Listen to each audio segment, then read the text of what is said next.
has some of these stories, but they haven't like pointed out any specific people yet. I'm sure it's coming. You are not in the novel? I'm sorry. You may think you are. Non-fiction. So you said you wrote it 12 years ago? Yes. Wow. So why the gap?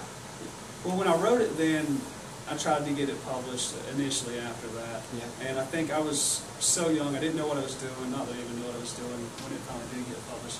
But I think I was scared to death, hey, this isn't going to be good enough, so I didn't push hard enough to get it published back then, and I sat it down. I've always been a perfectionist, so I would reread it, and I would think, oh, this isn't good enough, this isn't good enough, and I just kept changing. And that's where over that 12-year period, I put it up and put it down. I tried to change the beginning or try to change the ending, and so, but finally I think it was just a matter of saying, hey, I just got to get this out here. And it could have happened any time during that 12-year period, but this is just... Did Amber help you with that?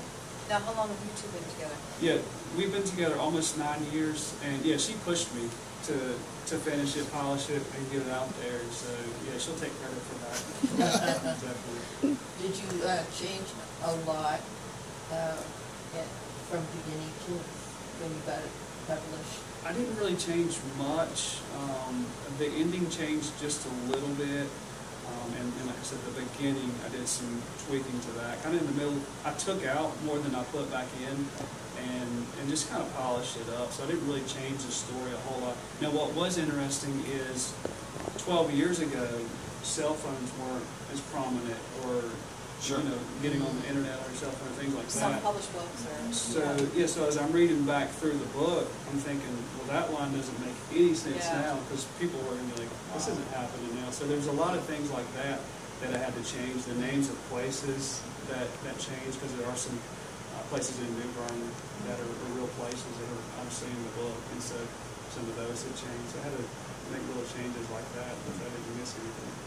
Do you have any text or feelings that you said, as you got 12 years older, you look back and say, I don't feel that way now, and I don't know that my character would feel that way? Yeah, that's a good question. That's a great question.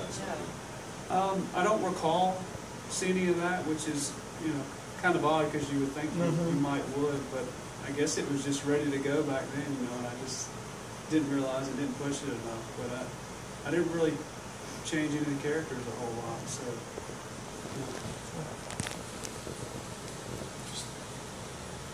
It's inspiring, because I have a novel at the beginning of a story that I wrote back when I was like 9, and I'm like, maybe I'll pull that back out again and start polishing that up. Yeah. I tweak it every now and then, so it's probably ready to go. It's probably ready now, I'm sure. Yeah.